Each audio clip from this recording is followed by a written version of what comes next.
হায় রে পোড়া কপাল, অমর্ত্য সেনকে হিয়ারিং এর নোটিশ পাঠিয়েছে।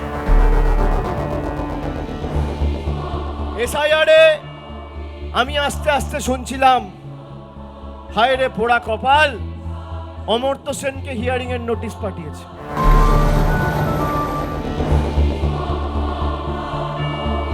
বস্তুত এসআইআর শুনানিতে বৃদ্ধ বৃদ্ধাদের তলব নিয়ে রাজ্য জুড়ে হেনস্থার অভিযোগ। সমস্যা বেড়েছে নামীদেরকেও শুনানিতে তলবে।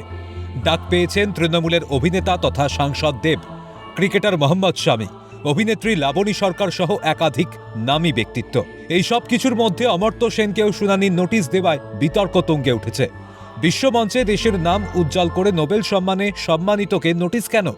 দেশের সম্মান বাড়ানো অমর্ত্য সেনকে আজ নাগরিকত্বের প্রমাণ দিতে হবে। কমিশন সূত্রে দাবি, নোবেলজয়ী অর্থনীতিবিদের নামের বানান ভুল থাকায় শুনানিতে তলব। 85 বছরের ওপরের বয়স হওয়ায় বিএলওর উপস্থিতিতে শুনানি হবে বাড়িতেই।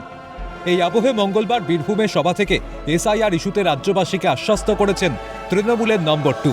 বলেছেন, এসআইআর নিয়ে ভয় পাবেন না। ভয় পাওয়ার কোনো কারণ নেই। যারা ভয় পাচ্ছেন বা যারা ইতিমধ্যে এসআইআর কে কেন্দ্র করে যে 60 জন 62 জন মানুষ মারা গেছেন, আত্মঘাতী হয়েছেন, আমি তাদের পরিবারের কাছে অনুরোধ করব যে আপনারা দয়া করে কেউ চিন্তা করবেন না। যদি আগে থেকে তৃণমূল কোনো কর্মী সমর্থককে জানাতেন, এই দুর্ঘটনা ঘটার থেকে হয়তো আমরা আটকাতে পারতাম বা এই মানুষগুলোকে বাঁচাতে পারতাম। এই প্রসঙ্গে বলতে গিয়ে বিজেপিকে এক হাত নিয়েছেন অভিষেক। বলেছেন, বিজেপিকে বিদায় দিতেই হবে। আর বাঁচতে চাই তাই বিজেপি বাই।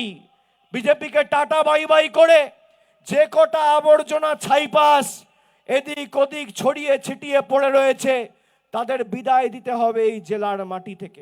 মেলার আনন্দ উপভোগ করতে পৌষে বীরভূমমুখী হয় ঠান্ডায় জুবুথুবু বাংলা। গত কয়েক বছরের নিরিখে চলতি মরশুমের শীতলতম পৌষে সেই বীরভূমই উত্তপ্ত এসআইআর শুনানিকে কেন্দ্র করে। সামনেই বিধানসভা নির্বাচন, তার আগে এসআইআরের উষ্ণতায় বৈশাখের তাপ পৌষের বীরভূমে। ভোলানাথ চক্রবর্তী ও অভিরূপা হাজরার রিপোর্ট, ক্যালকাটা নিউজ।